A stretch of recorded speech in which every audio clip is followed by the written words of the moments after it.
lift up the blade and push the rubber outside like this, and then you'll be able to remove one side. And all you have to do now is simply pull out the rubber insert, and this is how it looks.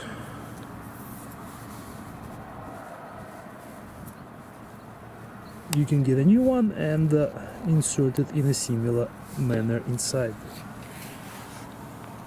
So start from the middle first. This piece goes in as well, all the way to the end.